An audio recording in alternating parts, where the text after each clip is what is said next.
2024? Really? Goodness gracious. Goodness gracious.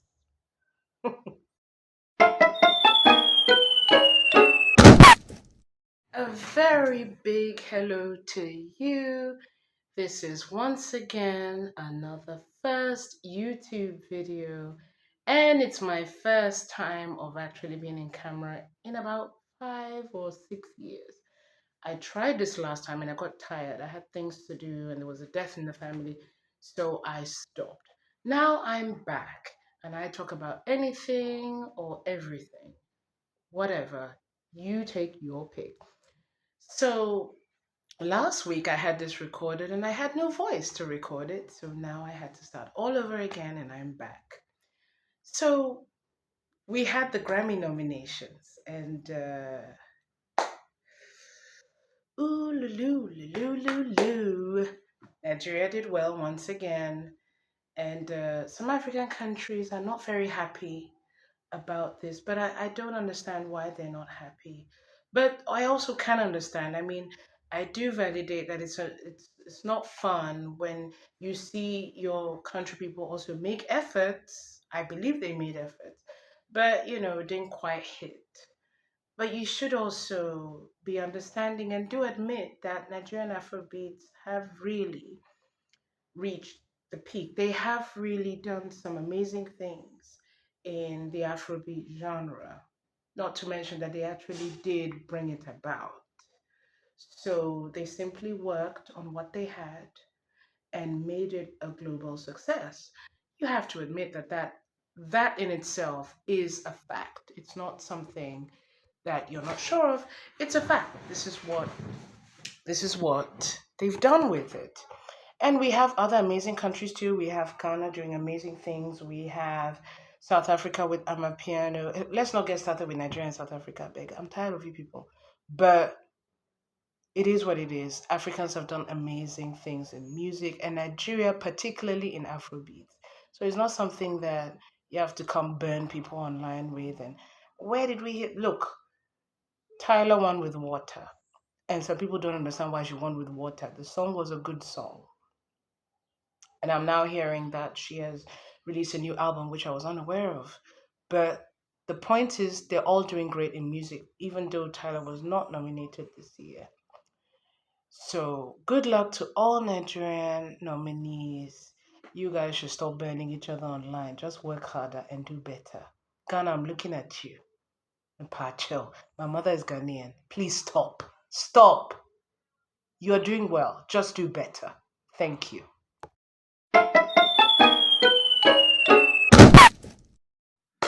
And then we're on it, and we have the US presidential election.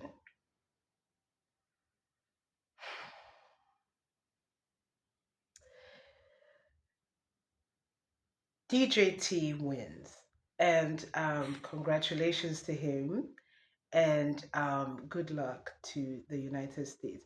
You know, the funny thing, the first thing that crossed my head when I heard, and because I stayed up for a bit.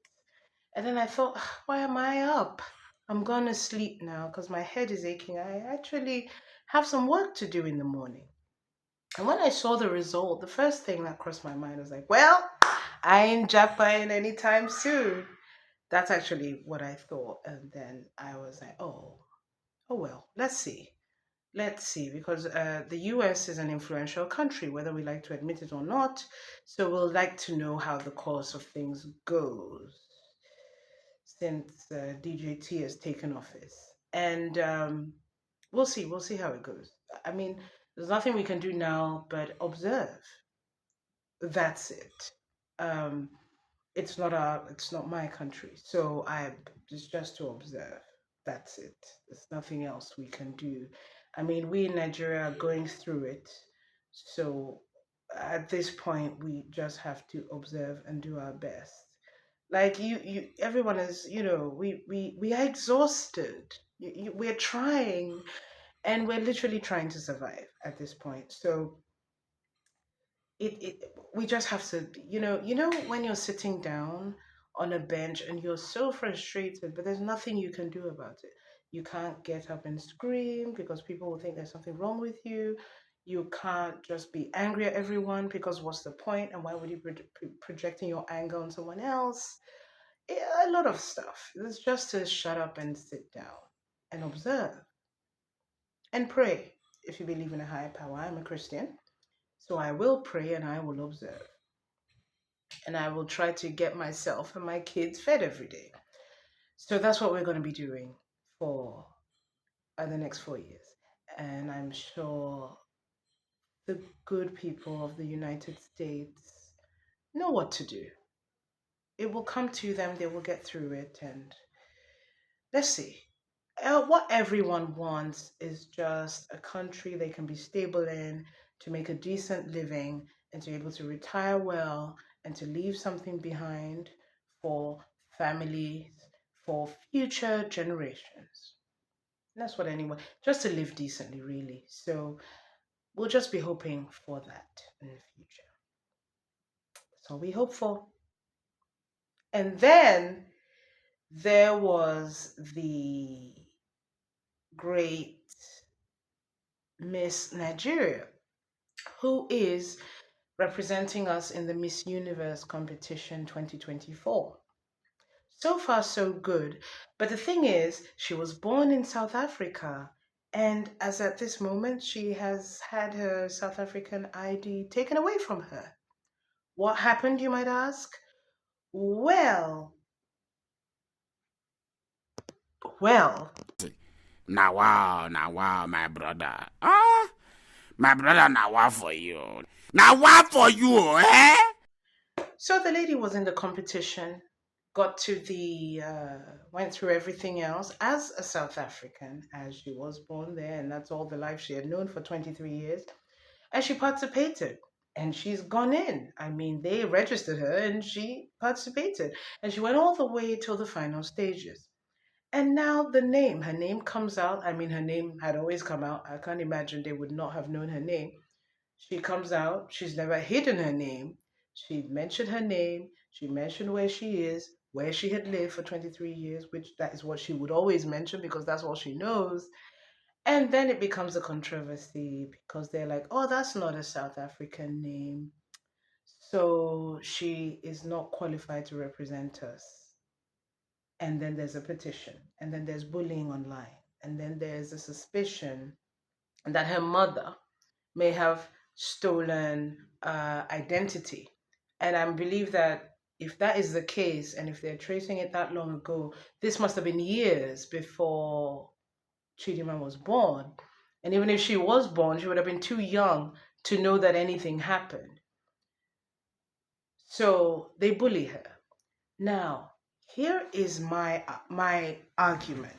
And you must understand, South Africans, why Nigerians cannot are unhappy with that. They are not supporting a criminal. No.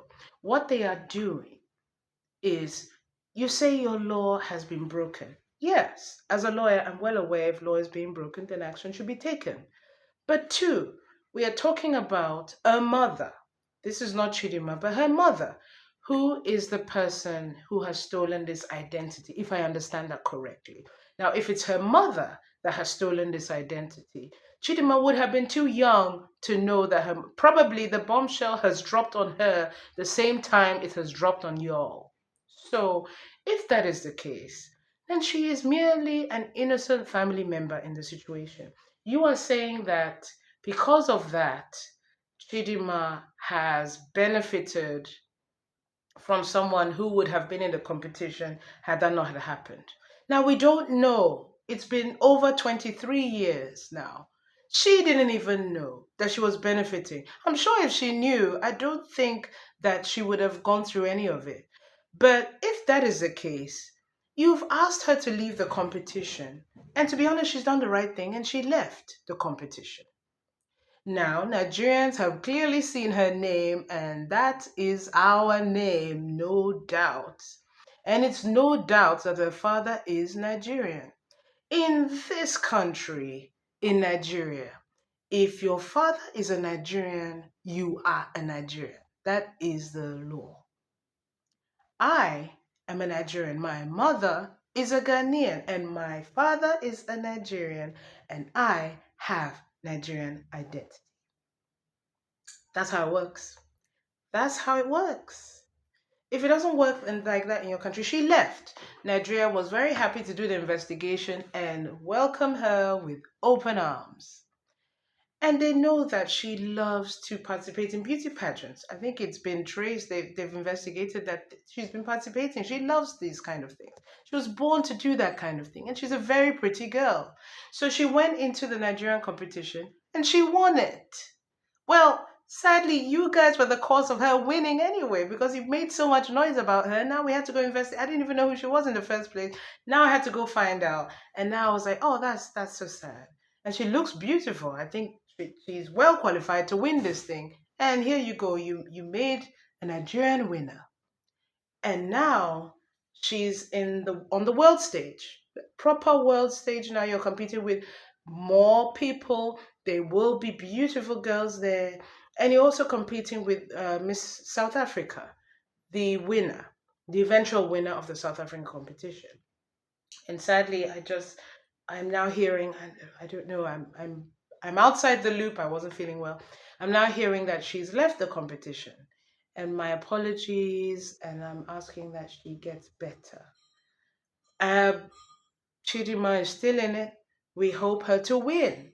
I mean, this is a competition after all. It has nothing to do with Chidinma that Mia had to leave. And I'm hearing that Mia has a disability. And maybe the competition should be more accommodating to things like that. Because women here are out here making history and overcoming hurdles and tough situations in their own countries. So this should be thought about. This should be planned when you're organizing such an event. So South Africans, don't come be bashing Chidinma. I mean, you really went the distance. And then when Nigerians come back at you, don't find it strange and be like, oh, these fools are. No, you started it and you really, really went beyond the line. You know that saying, when you put pressure and someone isn't doing it, that energy is going to come right back. It's called matching energies. Just consider. I'm not inciting war, for God's sake. I'm just a YouTuber. But to be honest, just consider things when you start them and be willing to accept the consequences, both good, bad, and otherwise. It is what it is. Now wow, my brother. My brother, now wow for you. Now wow for you, eh? Well, that's all I have to discuss for this video. It's the first one. Who knows? I might disappear for another 4 years after this. But that's it. That's all I have to do for today. My love to you all. Take care of yourself. Stay healthy and be happy. Yeah, it's a tough world. I know. But try your best. Make peace. Be happy. Before you know it, something entered my back, lifted me up. It carried me like a aeroplane from maybe Shariro Express there. Continue. When he reached there, he dropped me. When he dropped me, I tried to look. Something that carried me. When I look, it was lion. Was what? Lion. Lion. Hey. Exactly. Continue. So when the lion dropped me, the place was very narrow, very tight. He now raised one of his hands up. He said, I should go like this. When I go, he said, bye-bye.